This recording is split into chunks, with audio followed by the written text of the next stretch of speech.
Welcome to another episode of Talking Ball with Pat Leonard. First Down with Benny Fowler, Week 15 edition, where a Super Bowl champion NFL wide receiver joins us to discuss all of the action in the league, the playoff picture starting to form, some huge wins, huge individual performances, and some continued disappointments around the league. We'll get to all of it, break it down, do our shout outs and more. We are brought to you here by MyBookie, Boom Chaga, and Estate 98 Coffee. MyBookie Sportsbook is winning you money this football season, especially if you're using the Pats Picks promo code. You click on the link in my bio and any of my social medias. You use that first deposit. You make a first deposit of $50 or more, all the way up to $1,000, and you get a 50% match by using the Pats Picks promo code. We made you money this past week with Justice Hill going over those receiving yards props and scoring a touchdown against the Giants, also above 500 against the spread this week. Look for those Pats picks every week on social media, especially on Instagram, PL on NFL, and also on X, P Leonard NYDN, and open that account, make those bets, and win some money with us today. MyBookie, bet anything, anytime, anywhere. Also brought to you by Boom Chaga Mushroom Super Drink, a natural extract loaded with anti-inflammatory, immune-boosting antioxidants and heart-healthy compounds. You can easily pour this natural liquid supplement into any of your favorite drinks. I put mine in my coffee every morning, have it right here in my Salaretta's mug, and immediately feel the difference. I personally felt a post-workout-like energy boost with Boom. Chaga also has the ability to lower cholesterol, reduce inflammation, and improve immune and heart health with its beta-glucans and antioxidants. Go to boomchaga.com today to place your first order. Use the Talkin' Ball 25 discount code or access it through the QR code on your screen, and you'll get 25% off your first order on the subscribe and save option. That means a month supply costs you only $30. Start feeling the difference today at boomchaga.com. And brought to you by Estate 98 Coffee, a specialty coffee concentrate perfect for when you want to make a quick cup of coffee and skip the lines.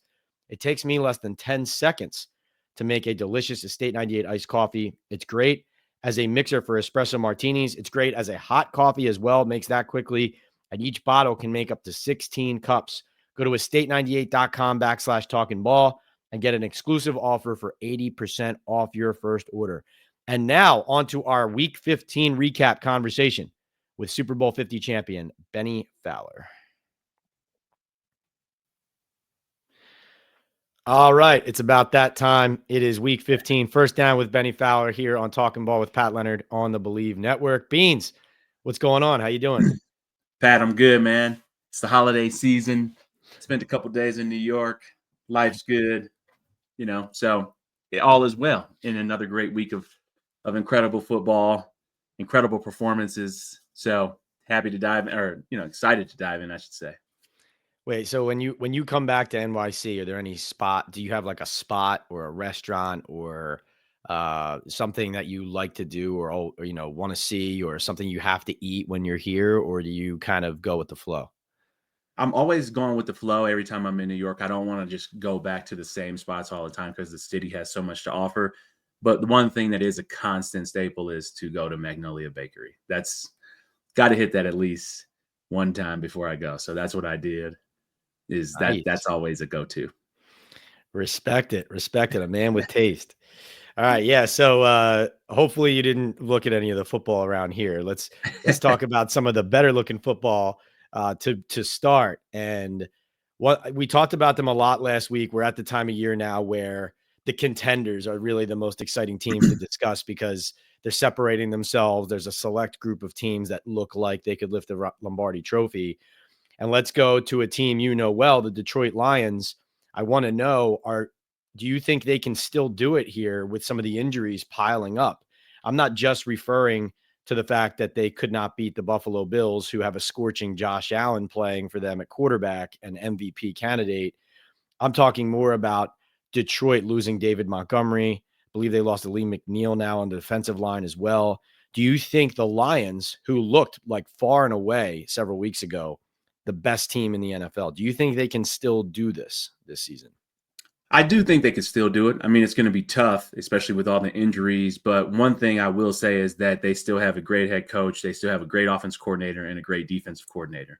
Now, this is where the Jared Goffs of the world, this is where you have to actually step up and make those plays. This is where you become that tier 1, or you try to get from that tier 2-ish to the tier 1 caliber quarterback, where they can put the things on your shoulders and you can carry the load. Now, it's going to be tough without David Montgomery because he's such a complimentary back with Jamar Gibbs, with the offensive line, with the play action. But I'm sure Ben Johnson will have and be able to scheme up different ways and different opportunities. This is also where Ben Johnson will step up. And how will you make adjustments without these players going forward? I think we've seen, people like Andy Reid do this. Okay, we have players who got injured, who are going to miss significant time or are out for the rest of the season. How are we going to have other players step up, like a McCole Hardman last year, like a Kadarius Toney the previous year? You have these different tight ends that they have behind Travis Kelce continuing to make plays. You've had the stable of running backs that they've had.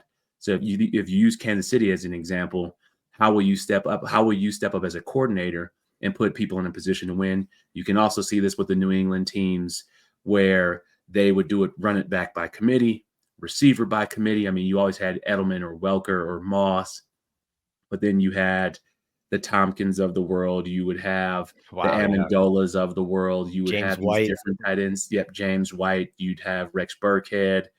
You'd have Jonas Gray, who went to high school with me. He's actually a Notre Dame grad. But you have all of these different people fill in different roles, and that's where Detroit is going to have to step up as a coaching staff to now, where are your 3 and 4 running back? Where's your 3 and 4 receiver to step up and make plays to try to get you over the hump? And Tim Patrick already doing it again in the end zone. 100%. So those are the guys you're talking about. Yeah, I'm fascinated here. I think a key too is the home field deal, right? Like right now they're 12-2, Eagles are 12-2, and the Lions at the moment would be the 1 seed home field. The Lions right now down the stretch have at the Bears, at the Niners versus the Vikings. So interesting to see whether they trip up and don't end up with that dome home field in the playoffs. If it comes down to facing the Eagles, I think that would be a huge key as well, although they are a very physical team. So it's not like they couldn't go somewhere and win. One other thing about the Lions, Benny, do you have a problem with the onside kick from Campbell, or do you like that he's always himself and that he's winning or losing his way? I think it was 10 minutes to go when he did the onside kick, or maybe 8 minutes to go. So I don't necessarily like it at that moment in time. You give them the short field, and then they end up taking it to the 3-yard line or whatever it may be. I would say, make them drive the whole length of the field. It's a shootout at that point. So don't give them a short field. So not a big fan of that call right there. But, Dan is going to be Dan, and, he is who he is. Yeah, right.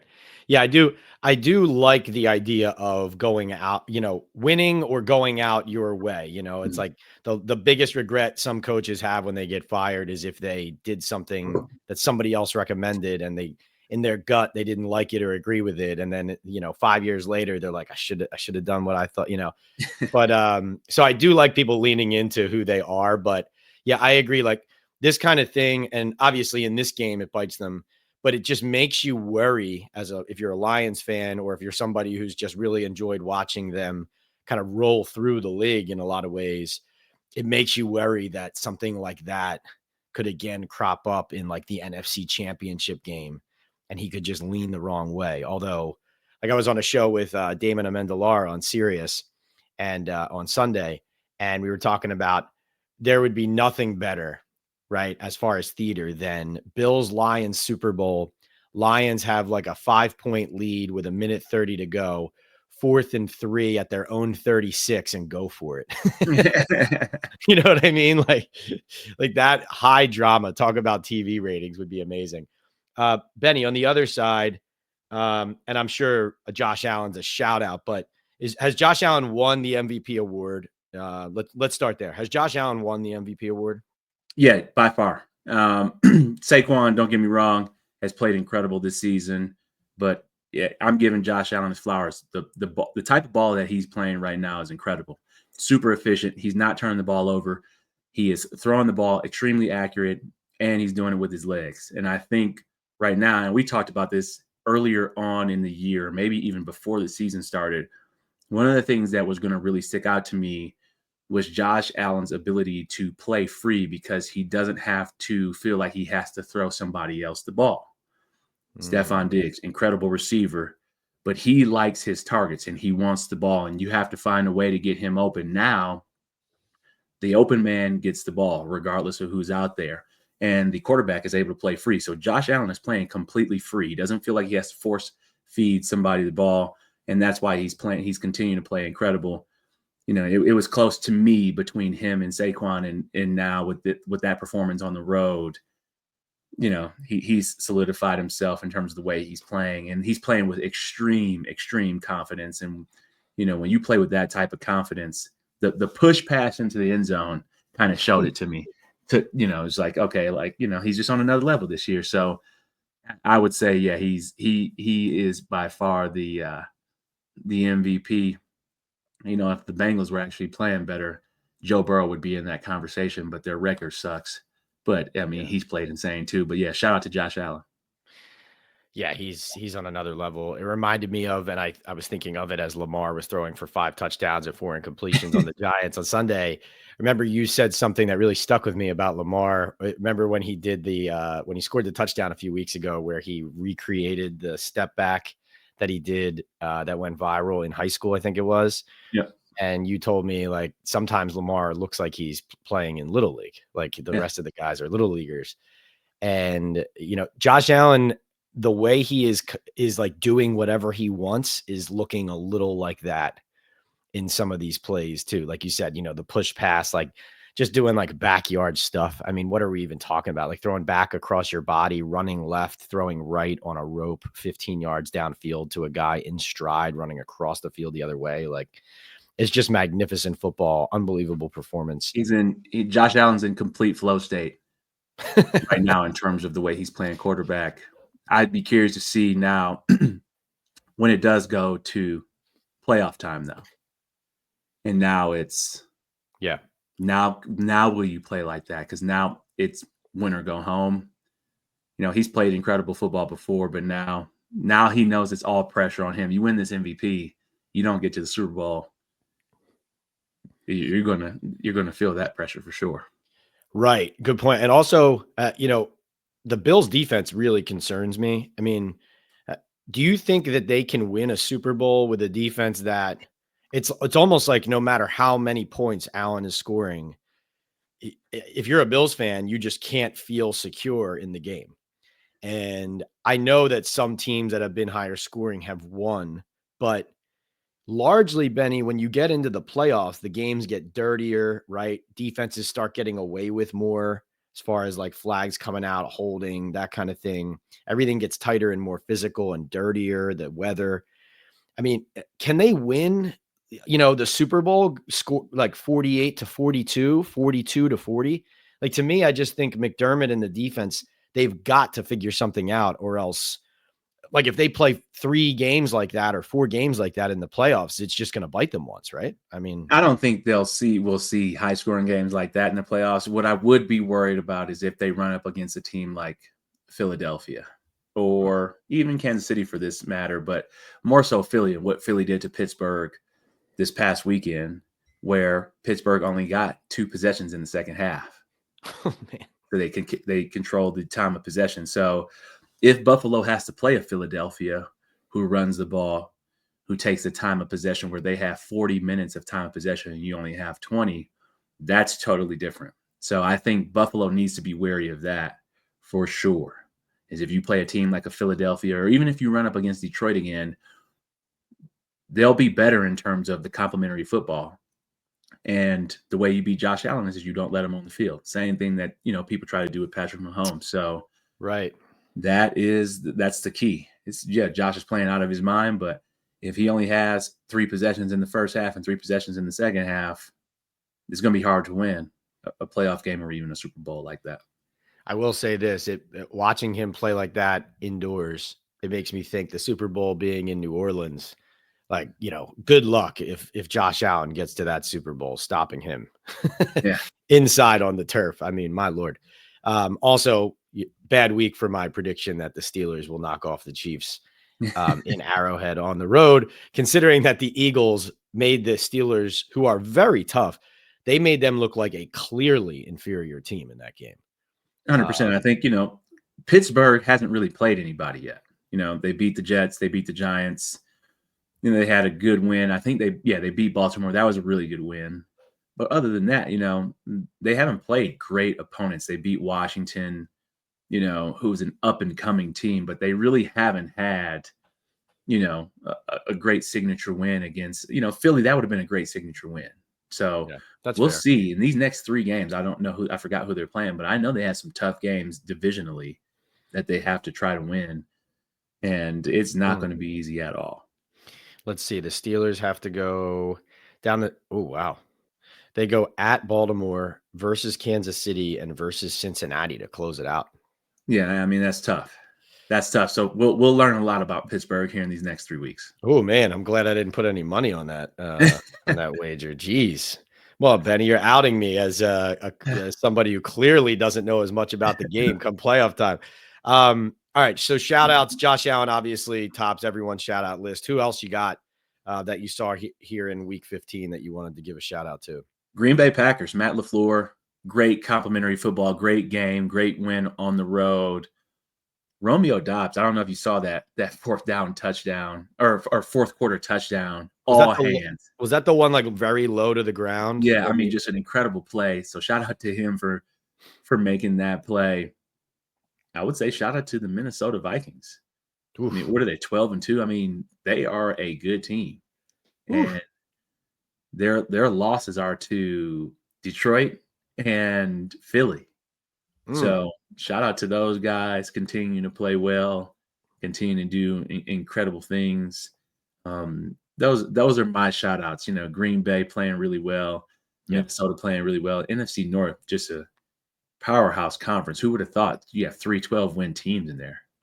I know. Absolutely. I mean, just Minnesota, like you said, Kevin O'Connell, definitely a coach of the year candidate. Sean McVay and the Rams. I mean, if I'm any of these other NFC teams, I'm just, shaking my head and disgusted that the Rams are finding a way to get in here because I do not want to play them in the playoffs, right? Like they're a team that, they don't have as much talent throughout their roster as, the Eagles, the Lions, et cetera. But Stafford, Puka Nacua, Cooper Kupp, Sean McVay, and some of these young pieces who are coming on, Kobe Turner and these guys on defense, Jared Verse, like that's just not a team you want to see. One shout out I wanted to give was to AJ Brown in Philly for listen, I'm always, as a columnist, I'll be quick to criticize if I feel like, you got the diva wide receiver or there's a teammate who's blowing up the locker room. I did not like how AJ Brown's criticism was received, especially from what I could see in Philly last week. I want to give him a shout out for holding everybody accountable last week. Yeah. He was not being a diva. He was saying, and he didn't say this directly, but Jalen Hurts doesn't see the field well enough. He doesn't get the ball out of his hands quickly enough. He's not an accomplished enough passer, and they've had to build an offense around that weakness and around his strengths because of it. And A.J. Brown was saying after that pathetic passing performance in the previous game, enough with this. We're not going to win if we can't throw the ball. We have to be able to throw the ball. Yeah, of course, he wants to touch the ball a little bit more, but he wanted to touch the ball because, I mean, as good as Saquon is, like there are still plenty of people who have been around the Eagles a while now who are like, A.J. Brown at his top level is still arguably the best player on this team, like the best talent at his position. And so, you could debate that, obviously, especially with what Saquon's been doing. But my point is holding Jalen Hurts accountable, holding the Eagles operation accountable. Clearly, you look at the result of this past week where Hurts responds, Sirianni, and even Kellen Moore, the offensive coordinator, responds with the game plan. I just think that's what leadership looks like in the NFL. Well, Kellen Moore, I mean, shout out to A.J. Brown for holding people accountable. But to be honest, I mean, the game plan was just actually better. The concepts were better. And why not? A.J. Brown can say, all he wants. They were riding Saquon because he's getting ready to break the NFL rushing record, or he was getting ready to break the NFL rushing record. Yeah. A.J. Brown's missed 4 games. We have a dominant offensive line. We've never had this type of talent at tailback before. So Kellen Moore, of course, gets hell-bent on running the ball. He also did that with Ezekiel Elliott in Dallas, where you still have incredible talents like Amari Cooper, CeeDee Lamb, or whatever it may be. But yeah, look at the concepts. The concepts were actually better that they were actually running this past week. The picks, the play action fake, but that's what it sets up. So we'll see. We'll see. But I would think it was more on Kellen Moore than actually Jalen Hurts. Make sure all these people are open, scheme and open, so the throws are actually easier. The throws were easier for Jalen Hurts this week against a better defense than they were against the Carolina defense.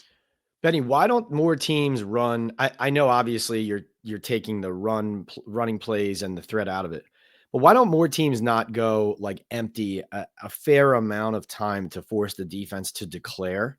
Because like when you're describing the game plan being better, the first thing I thought of, because I going over how that game was processed and how they attacked it, I feel like Hurts really doesn't see coverages very well. And there's a lot of quarterbacks who don't see the coverages as well as people think. But when you go empty, you force the defense, whether it's, a safety or a linebacker coming out to a running back who's spread out wide, whatever it is, or if they're showing certain zone concepts, you can figure out pre-snap as the QB what is coming and where to go with the ball, where not to go with the ball. So like, why don't more teams use that to kind of give the quarterback an extra hint before he gets the ball in his hands? If you go empty against most teams, they'll kill you because they have a TJ Watt on the other side who now knows that you're passing the ball. As he pins his ears back. Oh, yeah. They know you're passing it. You might do a quarterback run, but most of the time, if TJ Watt or Myles Garrett or whoever you're playing, that elite pass rusher on the other side, if you're an empty, knows you're throwing. And that now puts your offensive line on an island, even though the offensive line for the Eagles is really good. TJ Watt with one-on-one, no chip help, nothing to worry about, will make it extremely difficult for you if you line up an empty.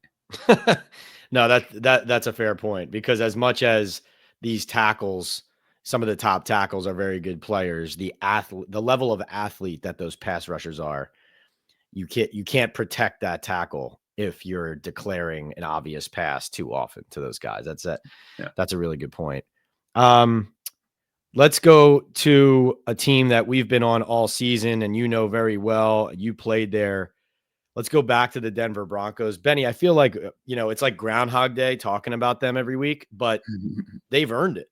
Like, I know Bo Nix threw a bunch of picks in this game, but he also throws 3 touchdown passes. And this defense, like, I feel like if the Denver Broncos were playing like in New York right now, I feel like their defense would be leading SportsCenter every day. Am I wrong? Yeah, I don't know if it'd be leading SportsCenter every day, but they are super exciting. Nick Bonito playing incredibly well. I think he's leading the league in sacks, or tied for the league in sacks, and he's got 2 pick sixes at defensive end, and then you got the best corner in the game in Patrick Surtain. So Broncos are playing well. I would say it's just really cool to see them be a resilient team. You don't win games usually if your quarterback is throwing 3 interceptions, but the Broncos get 5 turnovers from the Colts and stayed resilient throughout the entire game. And, could have been an ugly game if Jonathan Taylor doesn't drop that, fumble the ball right before the end zone. But Broncos have the luck on their side. They come out in the second half. They don't let Indy score at all. And then they score 24 points. And you see Bo just really become even more of a pro and fighting through some adversity. And Sean, having his back and continuing to call plays and be aggressive. So it was cool to see.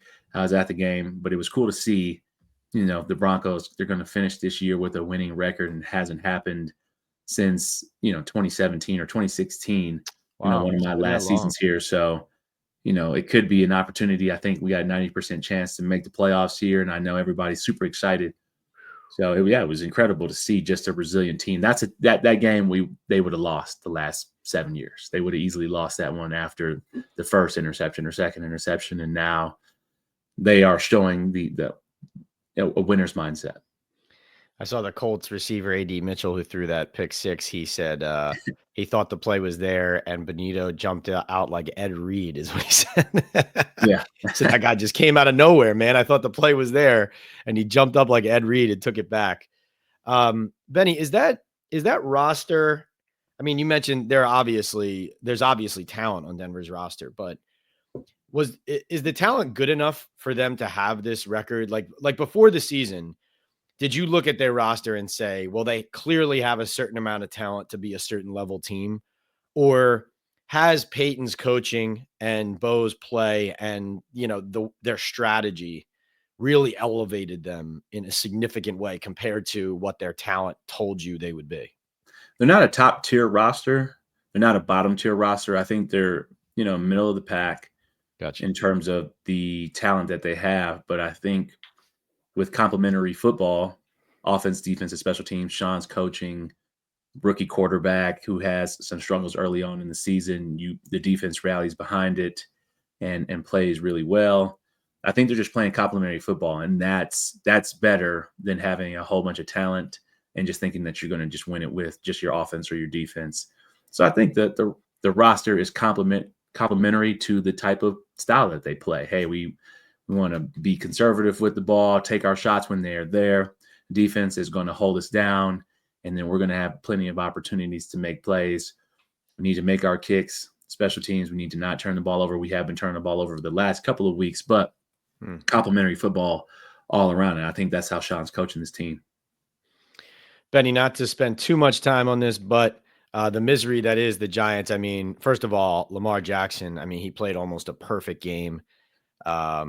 Talk about being worth the price of admission. I mean, this guy is silly and ridiculous how he played in this game. But for the Giants, there's talk now, there's a story comes out today as we talk that they could fire the coach, Brian Daboll, and retain the general manager. What do you think of that idea? And what do you think of that idea for this Giants regime with Joe Schoen and Brian Daboll keeping the GM, firing the coach?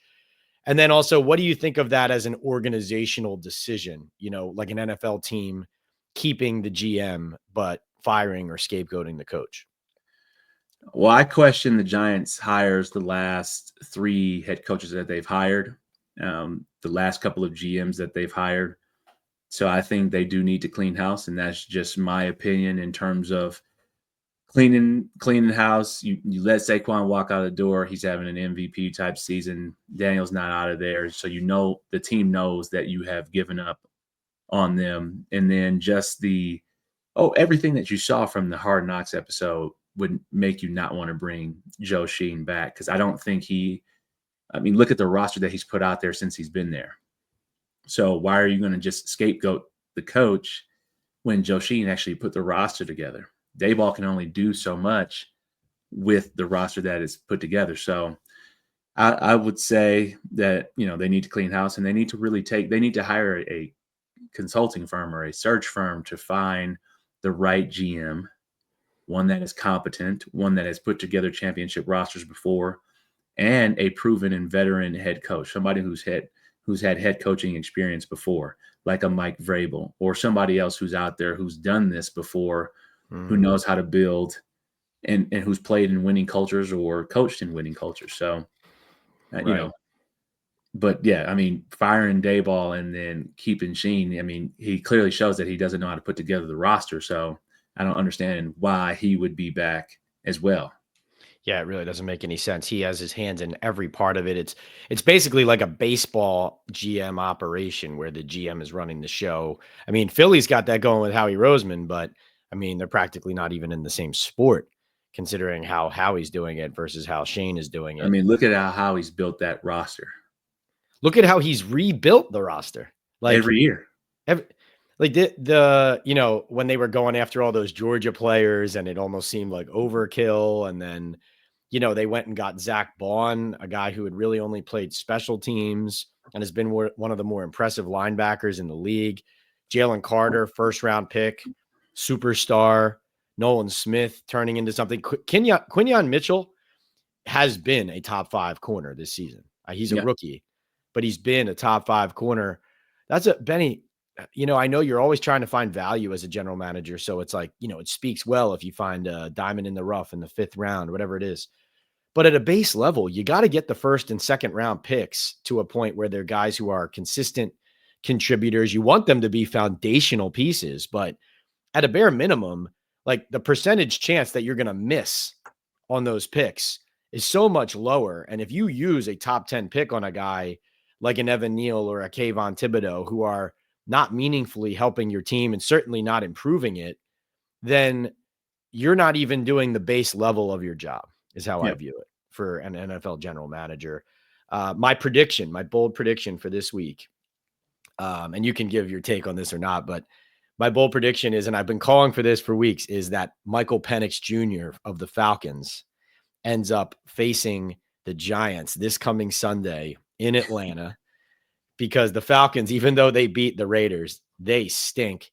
And Kirk I know he's got the injury. I don't think they're being coached very well. He just looks lost. And then the head coach, Raheem Morris, who, like I said, I don't think he's doing a very good job, but he came out and said, we need more from the quarterback position. So can you imagine, after what Bo Nix has done, the Giants passed on him in the draft, right? Imagine Michael Penix Jr. coming out and shredding the Giants down in the Mercedes Superdome. Doesn't Atlanta have an opportunity to win the division still? Let's see. They're 7-7. And then Tampa Bay is what, 8-6? Tampa's 8-6. So yeah, they do. Yes, they do. Yeah, I don't understand. I wouldn't do it. I wouldn't put Penix in. But what if the locker room thinks he's better? Yeah, and then he goes out and throws 3 picks, and then what? Right. Going from not playing at all to starting with, a possibility to win the division on the line, I don't see it. But. Man, no, that's an interesting point you make. I agree with that from a leadership standpoint, but I watched a lot of that game last night. If they were playing anyone other than the Raiders, I think they probably would have lost, or, maybe the Giants. The Raiders were tanking, so they don't even care. That 3 kicks blocked in one game, they're definitely tanking. So. Oh my goodness. I love it. The race for the number 1 pick. All right. Finish up with power rankings, Benny. I think the Chiefs still deserve, because they only have 1 loss, to be up there. I'll go, I don't know. I'll say Eagles 1, Chiefs 2, Lions 3, Bills 3, Lions 4, and give me I'll keep those Steelers in there for 1 more week. They're about to fall out, but I'll keep the Steelers in 1 more week. What do you think? I would say my power rankings would be Buffalo 1, Philly 2, Chiefs 3, Lions 4, Baltimore 5. I like it. Oh, I forgot. That's a big thing I forgot to ask you about. We'll go out on this. Mahomes has a high ankle sprain. He might miss a couple games here. I asked you before, are you concerned that the Lions can't get it done with all the injuries? Given the fact that the Chiefs have been skating by in a lot of their games, they're not a high-powered offense, and now Mahomes is banged up. In the back of your mind, can you or will you rule them out, or have you learned your lesson like a lot of people have before, just not to count them out until they're down? I haven't learned a lesson at all. I'd never count them out. So, no, I'm not counting them out at all. So until they go home. So I'm not like everybody else where I already know. Right. No, I didn't mean you specifically. I meant like anyone who would say that a high ankle sprain and Mahomes playing hurt throughout the playoffs, anyone who would say that that's going to rule them out because they're already not a very impressive team. Yeah, you don't even entertain that conversation. Nope. Love it. Benny, thank you so much. This has been First Down with Benny Fowler, Super Bowl champion, here on Talking Ball with Pat Leonard on the Believe Network. Beans, thanks so much, man. Appreciate you, Pat. That was a great conversation again with Benny Fowler, Beans, the one and only Super Bowl 50 champion, former NFL wide receiver.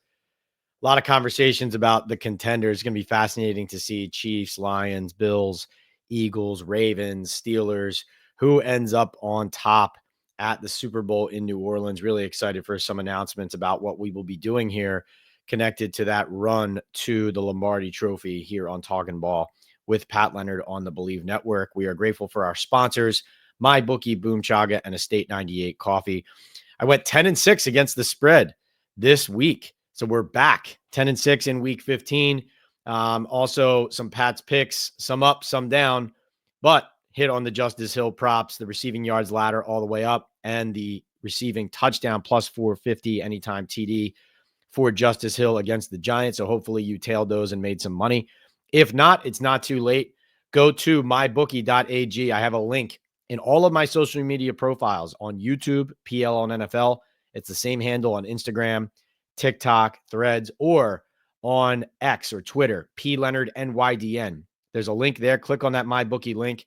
Make your first deposit and use the promo code PATSPICKS, PATSPICKS, and you'll get a 50% match on your first deposit of $50 or more, all the way up to $1,000.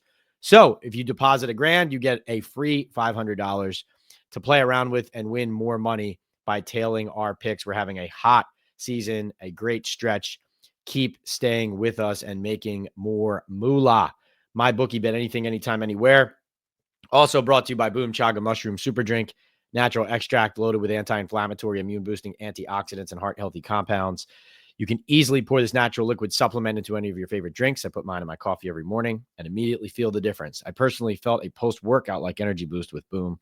Chaga also has the ability to lower cholesterol, reduce inflammation, and improve immune and heart health with its beta-glucans and antioxidants. Go to boomchaga.com today to place your first order.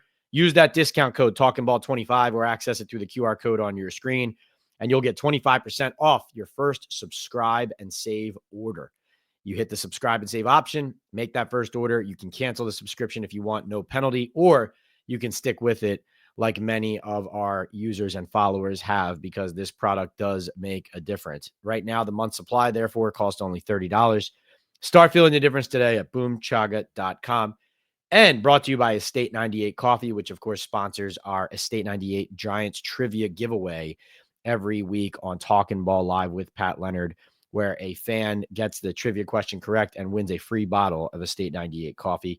This is a specialty coffee concentrate, perfect for when you want to make a quick cup of coffee and skip the lines. It takes me less than 10 seconds to make a delicious Estate 98 iced or hot coffee. It's great as a mixer for espresso martinis, and each bottle can make up to 16 cups. Go to estate98.com/talkingball to get an exclusive offer for 80% off your first order. See you next time on Talking Ball with Pat Leonard here on the Believe Network and on the YouTube channel, PL on NFL. See you soon.